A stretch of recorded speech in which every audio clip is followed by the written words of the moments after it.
திருமாவளவன் எதிர்ப்பு கிடையாது நாம் தமிழர் கட்சியோட அரசியல். உங்க இலக்குங்கிறது தமிழ் தேசிய விடுதலைங்கிறதா உங்க இலக்கு. அப்ப அதுல பாத்தீங்கன்னா உங்களுடைய ஒரு முன்னத்தி ஏறுதான் டாக்டர் திருமாவளவனா இருக்க முடியும். அவர் ஃபேஸ் உங்களுக்கு எப்படி தெரியும்? நாம் தமிழர் கட்சி மேடைகள். அந்த கட்சி பேர் என்ன? அவர் கட்சி பேர் என்ன? தமிழகம். அவங்க என்னைக்காச்சும் மாநாடு போட்டு பாத்துருக்கீங்களா? நீங்க அவங்க போஸ்ட் பாத்துருக்கீங்களா? மேடையில போட்டு பேசி பாத்துருக்கீங்களா? அவரு நாம் தமிழர் கட்சி மேடையை பயன்படுத்திக்கிட்டாரு. இவங்களும் அதுக்கு வாய்ப்பு கொடுத்தாங்க. ஒரு இடத்துல கூட அவர் பேசியிருந்தாருன்னு நினைக்கிறேன். சுயசாதி பற்று பிறசாதி நட்பு அப்படின்னு பேசியிருந்தாரு. சாதி பற்று அப்படின்னு நீங்க சொன்னீங்கனாலே தமிழ் தேசத்துல புத்து வந்துருச்சுன்னு அர்த்தம். சூரியன் பக்கத்துல நின்ன சந்திரன் மாதிரி தான். வாங்கின ஒளியை வேணா அவரால் வெளிப்படுத்துவதை தவிர அவரால் ஒளியை கொடுக்க முடியாது. அதனால அவருடைய இழப்புங்கிறது நாம் தமிழர் கட்சிக்கோ சீமானுக்கோ இழப்பே கிடையாது. இப்ப அக்கா காளியம்மா வெளியேறினாங்க, வேற யாரும் உருவாகலையா? இன்னொரு வித்யா வீரப்பன்னு பேரை சொல்லும் போது அந்த திருச்சி கூட்டமே அதிர்து இல்ல.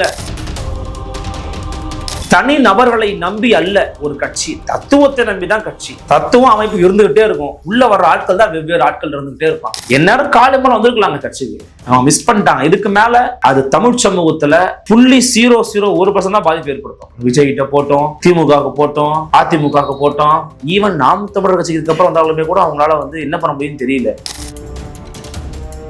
திருச்சி மாநாடு கிரேட் எக்ஸாம்பிள். கட்சி காலியா இருச்சு, கூடாரம் காலியா இருச்சு, மாளிகை காலியா இருச்சு, குடிச்ச காலியா பேசிக்கிட்டு இருந்தான். மொத்த பேரும் கூடிட்டாங்க, 2.5 லட்சம் பேர் கூடியிருக்காங்க. கட்சி ஒன்றும் காலியாகலையே. நீங்க எல்லாருமே விஜய் கத்துற ஸ்டூடெண்ட்ஸ் தானே பாத்தீங்க.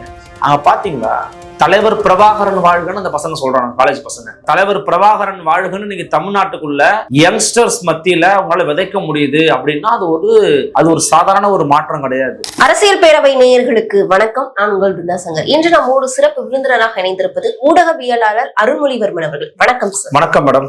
ஏர்போர்ட் மூர்த்தி அவர்கள் நாம் தமிழருக்கு மிக பெரிய ஆதரவா இருந்தாரு. தமிழ் தேசியத்தை உள்வாங்கிட்டு நாம் தமிழர் கட்சி மேடைகள்ல ரொம்பவே ஆதரவா அவர்களுடைய கொள்கையை புரிஞ்சு நிறைய விஷயங்கள் பேசிட்டு இருந்தாரு. அப்படிப்பட்ட ஒரு கட்சியோடைய தலைவர் இப்ப பாத்தீங்க அப்படின்னா திராவிட கட்சியான அதிமுகவோட கூட்டணிக்கு போயிருக்காரு சார். இது நாம் தமிழர் தம்பிகள் மத்தியில மிகப்பெரிய ஒரு வருத்தத்தை அளிக்கக்கூடிய ஒரு விஷயமா இருக்கு. இந்த விஷயத்தை நீங்க எப்படி சார் பாக்குறீங்க? இல்லம்மா, நீங்க சொல்லக்கூடியதுல சில விஷயங்கள் நடந்தது, சில விஷயங்கள் நடக்கல. என்னன்னா இப்ப ஐயா மூர்த்தி அவர்கள் நாம் தமிழர் கட்சிக்கு ஆதரவு கொடுத்தாருங்க, அவங்களோட ஒன்னா தானங்க அண்ணன் தம்பியா புழங்கினாங்க, திடீர்னு திராவிட கட்சியான அதிமுக ஆதரவு தெரிவிச்சாரு, அது வரைக்கும் உண்மை. ஆனா நாம் தமிழ் தம்பிமார்கள்லாம் ரொம்ப கஷ்டப்படுறாங்க, மனவேதனை உச்சத்துல இருக்கிறாங்க, விரக்தியில போயிட்டாங்கன்றதெல்லாம் இல்லை. அப்படிலாம் அவங்க யாருமே இல்லை. அவங்களால ஒரு பொருட்டாவே நினைக்கல. ஞாபகம் வச்சுக்கோங்க, நாம் தமிழர் கட்சி ஒரு பயிற்சி பட்டறை போல இவங்க நினைச்சுக்கிட்டு இருக்காங்க. ஆனா அது பயிற்சி பட்டறையா ஒரு வேலை இருந்தாலுமே கூட அதனால நாம் தமிழர் கட்சிக்கு எந்த விதமான 0.001% கூட இழப்பு கிடையாது. இப்ப ஐயா மூர்த்தி அவர்கள் போனதுனால யாருக்கு இழப்புன்னு நினைக்கிறீங்க? அவருக்கு தான் இழப்பு. இப்ப நீங்க கேட்டீங்க பாத்தீங்களா, இவ்வளவு நாள் இதை பேசினாரேங்க, இப்ப இங்க போய் சேர்ந்துட்டாரேங்க அப்படிங்கிறது அவர் மீதான ஒரு விமர்சன துணி. அப்ப அதற்கு ஒரு வாய்ப்பு கொடுத்துருக்கிறாரு. அப்ப அவருக்கு தான் இழப்பே தவிர அவரை நம்பி நாம் தமிழர் கட்சி இல்ல, அவருடைய கொள்கையை நம்பி நாம் தமிழர் கட்சி இல்ல, அவருடைய கோட்பாட்டையோ அவருடைய பிரச்சாரத்தை நம்பியோ நாம் தமிழர் கட்சி இல்ல. அவரு நாம் தமிழர் கட்சி மேடையை பயன்படுத்திக்கிட்டாரு. இவங்களும் அதுக்கு வாய்ப்பு கொடுத்தாங்க. இன்னைக்கு அவர் அவருடைய ஒரு ஆதரவை கொடுத்துட்டாரு. இதனால நாம் தமிழர் கட்சிக்கு ஒரு பெரிய கோபம் வந்துடும், இப்படி பண்ணிட்டியான்னு அவங்களும் அதெல்லாம் கண்டுக்க மாட்டாங்க. சரி, கடந்து போங்க, போயிட்டு கடந்துதான் போவாங்க. இன்னொன்னு, நாம் தமிழர் கட்சியை பொறுத்த வரைக்கும் திருமாவளவன் எதிர்ப்பு கிடையாது நாம் தமிழர் கட்சியோட அரசியல். ஞாபகம் வச்சுக்கோங்க, உங்க இலக்குங்கிறது தமிழ் தேசிய விடுதலைங்கிறதா உங்க இலக்கு. அப்ப அதுல பாத்தீங்கன்னா உங்களுடைய ஒரு முன்னத்தி ஏறுதான் டாக்டர் திருமாவளவனா இருக்க முடியும். அவரோட உங்களுக்கு கருத்து முரண்பாடுகள் இருக்கலாம், பெரியார் ஆதரவு, பெரியார் எதிர்ப்பு, திமுக ஆதரவு, திமுக எதிர்ப்பு, இதெல்லாம் இருக்கலாம். அதெல்லாம் ஒன்றும் தப்பு கிடையாது. ஆனால் நீங்க 1000 விமர்சனம் வச்சாலும் டாக்டர் தோல் திருமாவளவன் மேடையில் பேசி அவரை பார்த்து வளர்ந்தவர் தான் திரு சீமான். அதை அவரே பலமுறை சொல்லியிருக்கிறார். எங்க அண்ணன் தான், நான் அங்கிருந்தானே வந்தேன், எனக்கு பாடம் எடுத்தவரே அவர் தான் சொல்லியிருக்கிறார். அதனால அவர் ஒரு நெடிய அனுபவத்துக்கு சொந்தக்காரரு. தன்னுடைய 29வது வயதில் அரசியலுக்கு வந்தவர். அவர் மேல உங்களுக்கு நிறைய விமர்சனங்கள் இருந்தாலுமே கூட இன்னைக்கு ஒரு மாநில கட்சியின் தலைவரா மாறி ஒரு முக்கியமான ஒரு இடத்துல இருக்கிறாரு டாக்டர் திருமாவளவன். அவர் மேல விமர்சனங்கள் இருக்கலாம், ஆனா அவர் எதிர்ப்பதற்காகவே நானும் கட்சி ஆரம்பிச்சிருக்கிறேன், நான் எதிர்ப்பேன் அப்படிங்கிறது எந்த வகையில நாம் தமிழர் கட்சிக்கு பயனுள்ளதா அமையாது. நான் சொல்றது புரியுதா? அப்போ அப்படி வந்து நீங்க அவர் வந்து தொடர்ச்சியா பயன்படுத்துறதுனாலேயே கூட நாம் தமிழர் இழப்பு கூட ஏற்பட்டிருக்கலாம் எனக்கு தெரிஞ்சு. சோ அவர் வந்து பாத்தீங்கன்னா ஐடியாலஜிக்குள்ள வரணும்ல.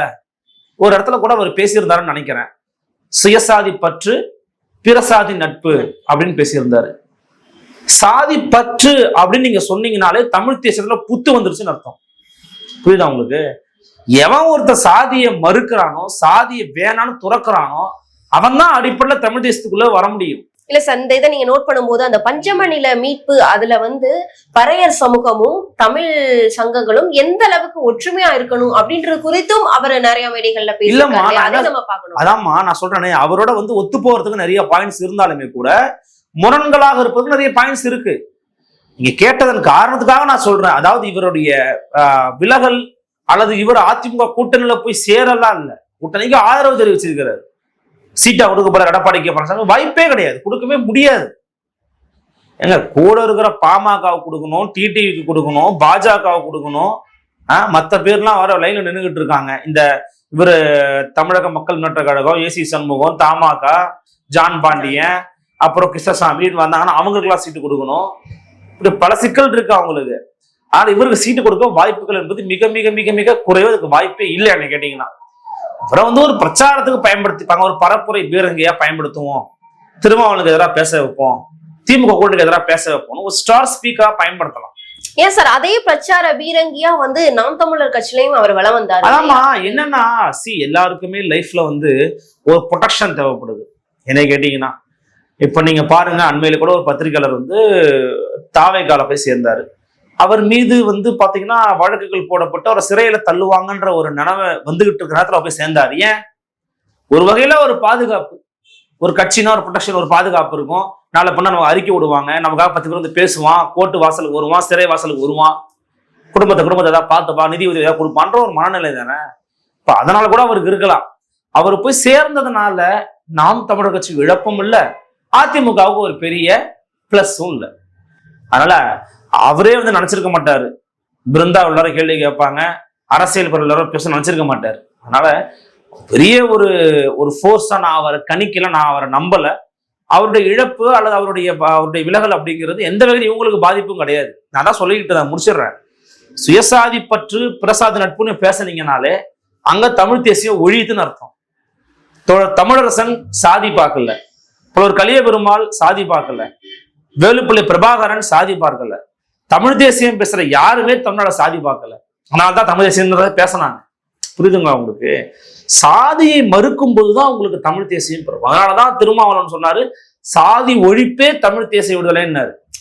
இவங்களும் அதைதான் பேசுறாங்க. இவங்க வந்து அதை வெளிப்படையா சொல்லாட்டியுமே கூட சாதியும் மதமும் தமிழர்களை பிரிக்கக்கூடிய கருவிகள் தானே சீமான் மேடைக்கு மேடை பேசுறாரு. எங்கேயா சாதி ஆதரிச்சு பேசுறாரா? எனக்கு புரியல.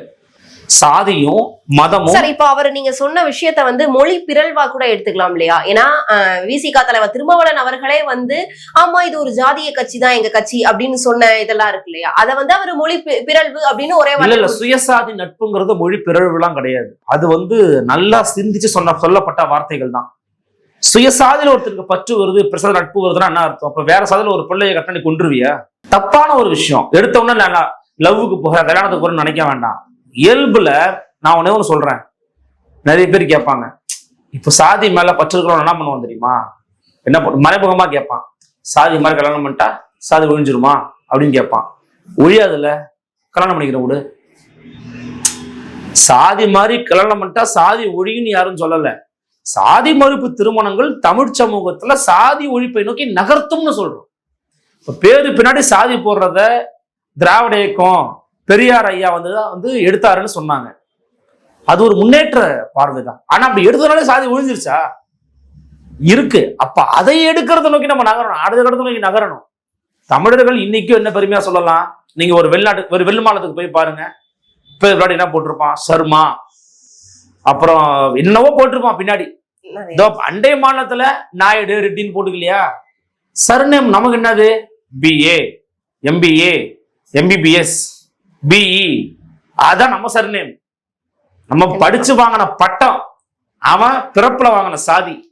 இப்போ நமக்கு அவனுக்கு வேறுபாடு. இன்னொன்னு, பெரியார் அவர்கள் வந்து ஏற்கனவே இருந்ததை பண்ணாரு. தமிழ் சமூகத்துல ஏற்கனவே நம்ம தாத்தம் பாட்டனுக்கு இருக்கலாம், அதுக்கு முன்னாடி இருக்கவங்க யாருக்கும் பேர் பண்ண சாதி கிடையாது. அதனால்தான் பாரதிதாசன் என்ன பண்ணாரு, பலமுறை நம்ம சொல்லியிருக்கோம், இடைவந்த சாதி என்னும் இடர் ஒழிந்தால் ஆள்வது நம் தாய் தாய் தாயேன்னு. இடைவந்த சாதி தான் அது. இப்ப அதை துறப்பதற்கான வேலையை பார்க்கணும். அதுக்குள்ள போய் நீங்க சுயசாதி பற்று பிறசாதி நட்புலாம் பேசிக்கிட்டு இருந்தீங்கன்னா அது இவங்க மேடைக்கும் ஒர்க் அவுட் ஆகாது, யார் மேடைக்கும் ஒர்க் அவுட் ஆகாது. அதான் சொல்றேனே, அதிமுக ஒரு திமுக திட்டத்துக்காக யூஸ் பண்ணிக்கலாம். இன்னொன்னு திமுக ஒரு குண்டாஸ் போட்டதெல்லாம் ரொம்ப தப்பு.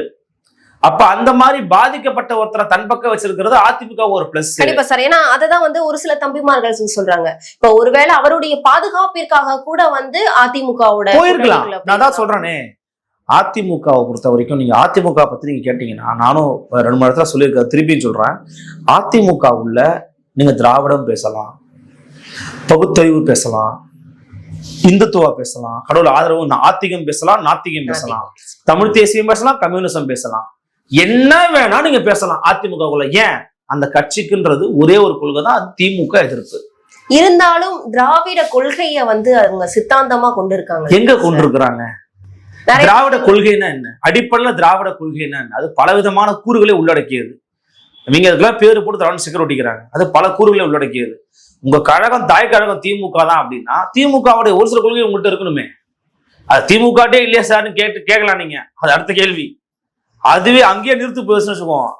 அப்போ அதிமுகவை நான் ஒரு திராவிட கட்சி போன்ற ஒரு தோற்றமா நான் பார்க்கல, எனக்கு அப்படி பார்க்கவே தோணல. ஏன்னா அவங்க அதனால மக்கள் மத்தியில இது திராவிட அதிமுக திராவிட. ஆமா, ஏன்னா பேரே திராவிடம் இருக்குல்லப்பா, பேரே திராவிட அதிமுகங்கிறது திராவிடத்தை வச்சிருக்கிற டாபிக்ல நம்மளுடைய தோற்றம் ஒண்ணு தருது. பட் என்னைய பொறுத்த வரைக்கும் நான் அப்படி பார்க்கல. ஏன்னா நான் இன்னொன்னு அதுக்காக நான் தப்பா சொல்லல, அந்த கட்சி யாருக்கானது தெரியுமா? ஒரு சாதாரண ஒரு காமன் மேன், யாரோ ஒருத்தன், ஒரு பாட்டாளி ஒருத்தன், ஒரு பாமர ஒருத்தன் நம்ம கட்சியில பேசுறோம்னா அதிமுக சூஸ் பண்ணுவான், உள்ள போவான், அவனால உள்ள அடுத்து வளர முடியும். அதான் எடப்பாடி சொன்ன மாதிரிதான், எடப்பாடி பழனிசாமியால பொது வெளியில ஒரு பிரச்சார கூட்டத்தினுடைய மேடையில் என்ன சொல்ல முடியுது, நான் எனக்கு அடுத்து சண்முகம் வர முடியும், எனக்கு அடுத்து வேலுமணி வர முடியும், எனக்கு அடுத்து உங்களை ஒருத்தர் வர முடியும் சொல்றாருல்ல. இந்த மாதிரி முதலமைச்சர் மு.க. ஸ்டாலினால திமுக ஒருத்தர் பேச முடியுமா? பேச முடியுமா? எனக்கு அடுத்து என் பையன்தாம்பா வருவான், அவருக்கு அடுத்து அவர் பையன்தாம்பா வருவாரு, புரிஞ்சுக்கங்கப்பா. அது கூட வெளிப்படையா பேச மாட்டாரு, மறைமுகமா உள்ளுக்குள்ள பேசிக்கிடுவாரு. அது திமுகவும் தெரியும், தான் இப்படிதான் இருப்போம்னு தெரிஞ்சே வாழ்ந்துகிட்டு இருக்கான், அவன் ஒரு கனவுலத்துல வாழ்ந்துகிட்டு இருக்கான்.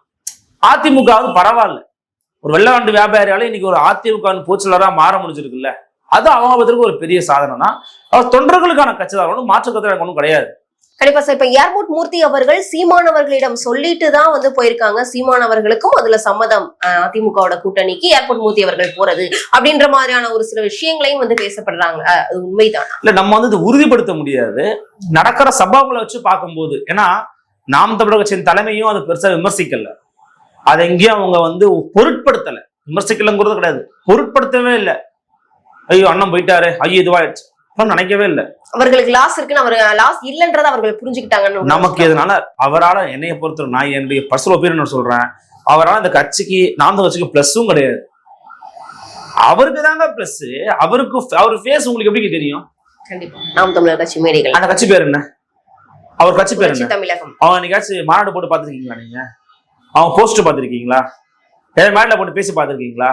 யூடியூப் சேனல் வச்சிருக்காங்களா அவங்க கட்சியினுடைய செய்தி தொடர்பாளர் யாரும் தெரியுமா உங்களுக்கு? அவர் தான் தலைவர், அவர் தான் செய்தி தொடர்பாளர். தப்பா அவரை நான் இதுவா டீமீன் பண்ணல. கட்சியே இப்பதான் ஒரு சின்ன கட்சி, அது அவங்களுக்கு யாராவது கூட போய் நின்னா அந்த வெளிச்ச சூரியன் பக்கத்துல நின்ன இது மாதிரிதான், சந்திரன் மாதிரிதான்.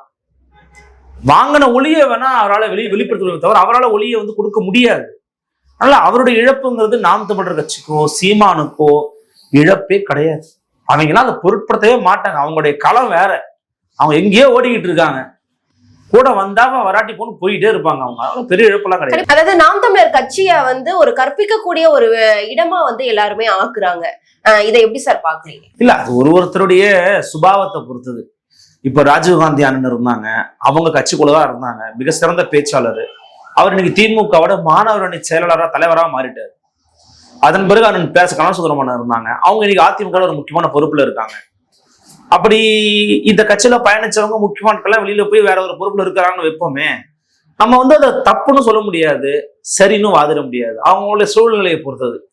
பட் அதுக்காக அந்த கட்சி தேங்கிருச்சாங்கிறது நீங்க என்ன இங்க பார்க்கணும்னா, யாரு வெளியே போனாலும் கட்சி என்னவா இருக்கு, கட்சி என்னவா இருக்கு. கட்சி என்பது தனி நபர்கள் சார்ந்து இல்லை என்பதை நிறுவுகிறதா நீங்க பார்க்கணும் இல்லையா? கல்யாண சுந்தரம் அண்ணனும் ராஜீவ்காந்தி அண்ணனும் வெளியேறின பிறகு நாம் தமிழர் கட்சியில பேச்சாளர்கள் வளரலையா? அப்படி தெரியுதா உங்களுக்கு? எவ்வளவு பேச்ச வந்துகிட்டே இருக்காங்க, உருவாக்கிக்கிட்டே இருக்காங்க, தளம் கொடுத்துக்கிட்டே இருக்காங்க.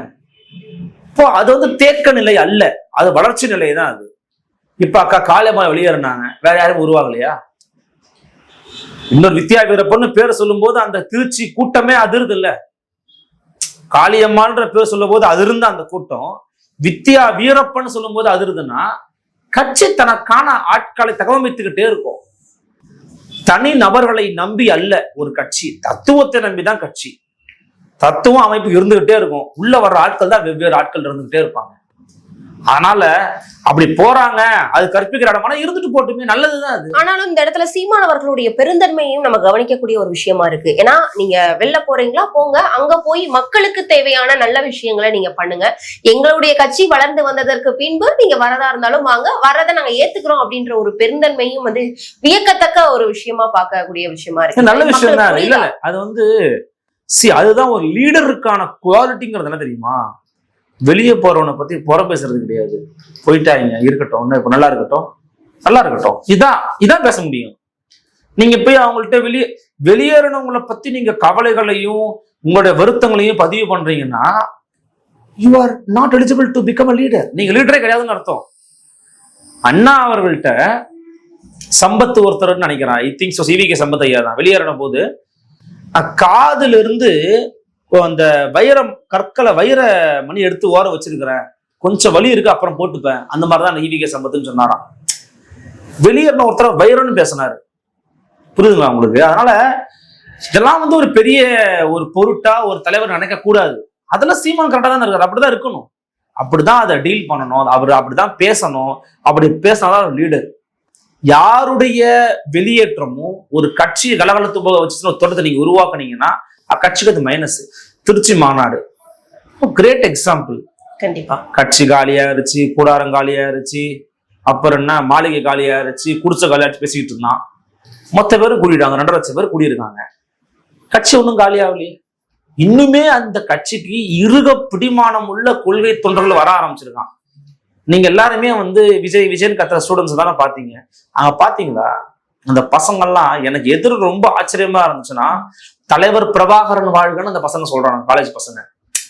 ஞாபகம் நீங்க யோசிச்சு பாருங்க, தலைவர் பிரபாகரன் வாழ்கன்னு நீங்க தமிழ்நாட்டுக்குள்ள யங்ஸ்டர்ஸ் மத்தியில உங்களால விதைக்க முடியுது அப்படின்னா அது ஒரு சாதாரண ஒரு மாற்றம் கிடையாது. பெரியார் ஆதரவு, பெரியார் எதிர்ப்பு ஒரு பக்கம் இருக்கட்டும், அதனால அந்த கட்சி ஒன்றும் சாதியை ஆதரிச்சு ஒன்றும் போயிடல, இந்துத்துவ ஆதரிச்சு போயிடல, பிஜேபிக்கு சப்போர்ட் பண்ணிட்டு போயிடல. அவங்களுக்கு பெரிய விமர்சனங்கள் இருக்கு. ஆனா அந்த கட்சி, ஏன்னா இது அண்மையில வந்து ஒரு முறை அண்ணன் வேலுமுருகன் ஒரு இடத்துல பதிவு பண்ணாங்க. அண்ணன் வேலுமுருகன் பேசிக்கிட்டு இருக்காரு, அப்போ ஒரு கேள்வி கேட்கறாங்க. சீமான் வந்து பெரிய விமர்சனம் பண்றாரு, நீங்கன்னா அவர் திட்டவே மாட்டேங்கிறீங்க, அவன் உள்ளுக்குள்ள ஒரு ஆசை திட்டணும்னு திட்டவே மாட்டேங்கிறீங்க, நட்பு சக்தியிலே சொல்லிட்டு இருக்கீங்களே. அதுக்கு ஒரு தெளிவ பதில் சொன்னார். என்னை பொறுத்த வரைக்கும் தமிழீழ விடுதலை புலிகளின் தலைவர் மேதகவி பிரபாகரன் அவர்களை தலைவராக ஏற்றுக்கொண்ட யாராக இருந்தாலும், வழிகாட்டியாக ஏற்றுக்கொண்ட யாராக இருந்தாலும் அவர்களின் நட்பு சக்தி தான். அவருடைய பெரியார் விமர்சனத்தை நான் ஏற்கல, நான் மறுக்கிறேன். ஆனால் அவர் தலைவர் பிரபாகரனை ஏற்றுக்கொள்வதால் அவரின் சகோதரர் தான். முடிஞ்சு போச்சு. சோ இணையற புள்ளி தமிழ் தேசியவாத இணையற புள்ளிங்கிறது பிரபாகரன் அவர்கள், பெரியார் ஐயா இல்லை. இப்போ அதனால அதை நோக்கி வந்து போவாரு. என்னை பொறுத்த வரைக்கும் நீங்க சொல்ற மாதிரிதான், வெளியில போறவங்கள பெருசா என்ன ஒண்ணு பண்ணலாம், கட்சிக்குள்ள ஒண்ணு பண்ணலாம், இருக்க பிடிப்பதற்கு ஏதாவது பேச்சுவார்த்தை நடத்துறது பேசுறதெல்லாம் பண்ணலாம். எந்நேரம் காலம்பரம் வந்திருக்கலாம் அந்த கட்சிக்கு. கண்டிப்பா அவங்க மிஸ் பண்ணிட்டாங்க. இதுக்கு மேல நான் இப்ப சொல்றேன், இந்த 60 நாள் தான் இருக்குது. இந்த 60 நாளுக்குள்ள அவங்க எங்க வேணா போகட்டும், அது தமிழ் சமூகத்துல 0.001% தான் பாதிப்பு ஏற்படுத்தும். ஏன்னா முடிஞ்சு போச்சு, பருவத்தே பெருசுன்னு சொல்லுவாங்க. காலத்துல செய்யற ஒரு வேலை தான் உங்களை அடுத்து கொண்டு போகும். இதுக்கப்புறம் நம்ம எங்க வேணா போட்டோம், விஜய் கிட்ட போட்டோம், திமுகவுக்கு போட்டோம், அதிமுகவுக்கு போட்டோம், எங்கேயுமே இதுக்கப்புறமா வந்து அவங்களுடைய ஈவன் நாம் தமிழர் கட்சிக்கு இதுக்கப்புறம் வந்தாலுமே கூட அவங்களால வந்து என்ன பண்ண முடியும்னு தெரியல. ஏன்னா எல்லாத்துக்கும் வேட்பாளர் அறிவிச்சாச்சு, எல்லா இடத்துலயும் வேலை பார்க்கணும், அவங்க வேலையை பார்த்துக்கிட்டு இருக்காங்க, ரொம்ப கஷ்டம். அதனாலதான் சொல்றேன், தனிநபர்களை நம்பி ஒரு கட்சி இருக்காது. அதுக்கு இந்த கட்சி ஒரு பெரிய உதாரணம். கண்டிப்பா சார், பொறுத்திருந்து பார்க்கலாம் நீங்க சொல்லக்கூடிய விஷயங்கள். கண்டிப்பா ஏர்போர்ட் மூர்த்தி அவர்கள் அதிமுகவிற்கு சென்றதுனால துளி அளவும் நாம் தமிழர் கட்சிக்கு வந்து இழப்பீடு கிடையாது என்பது குறித்தும் நாம் தமிழர் கட்சியுடைய வளர்ச்சிகள் குறித்தும் பல்வேறு விவரங்கள் எங்களோட பகிர்ந்தமைக்கும்.